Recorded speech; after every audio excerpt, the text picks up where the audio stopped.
Hi everyone. This question, video is going through question P1Q1, and we're going to be focusing on taxes. So like last time, I have the question organized on the side of my Excel that I'll be working from. So Sandy went to school for music business management and has founded her music management business. She already has a few clients, mostly in the rap and hip hop genres, but hasn't made any money from her business yet. While she gets her business off the ground, she has taken a few shifts working at the Gap hardware store. Before she hands her info over to her accountant to prepare her tax return for the year, Sandy wanted to do a little bit of calculating to see if she could determine how much she will owe in taxes. Assume she did not work anywhere else during the year. Assume her tax rate is 20%, 20.5%, below Sandy's T4 from the Gap. So if we scroll down, we know her tax rate just right over here. So we can put 0.205. So this is actually a percentage, so we can switch it to percentage over here in the top row, format as percent. So now I'm just going to zoom in to see her T4 a little bit better. So we can see that her for income 1, her income is 15,756. Then she doesn't have any other incomes, so that'll be the only one. So what we're going to do is we're going to use the sum function just to calculate this. Again, it's only one, so it's not really necessary, but if there's additional income that she wants to add, she can just add it in and it'll automatically populate, which is very helpful. So using that, we're going to put in her total income into this row from here. Again, if any changes are made, it'll automatically populate.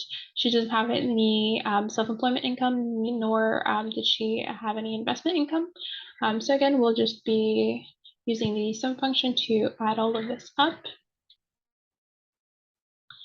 And then her total income, again, we will just be populating it from the row above.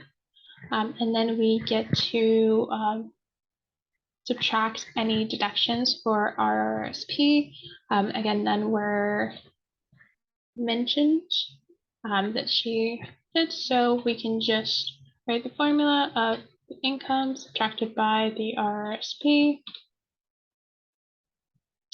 And then her total taxable income or net income is following. And now, since we already have the percentage, we are just going to multiply it, but we're going to multiply it using the round function.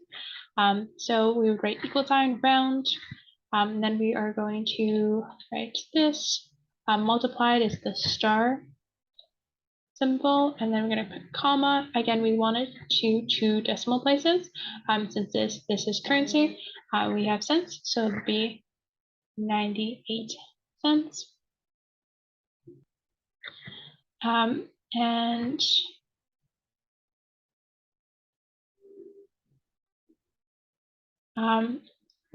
Then we're going to scroll down. So her total tax, again, we can pull from above.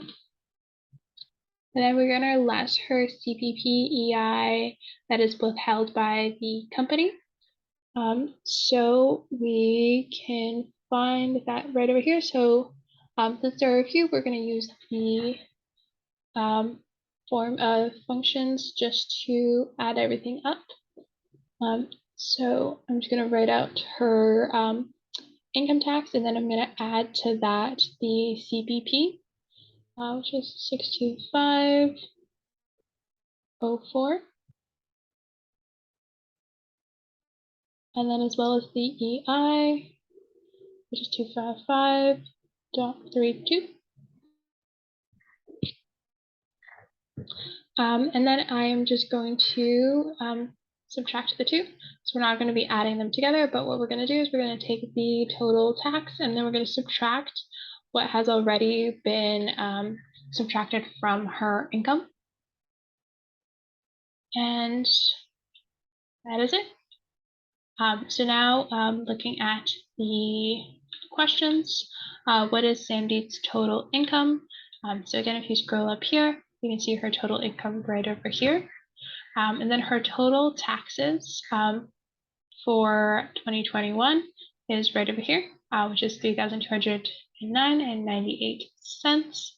And then what is Sandeet total taxable after deductions total everything? It is $2,198. And then is Sandeet in an amount owing or refund tax position when she files her taxes for this year? So she will be owing since she still has $2,000 to pay off. Thank you for watching.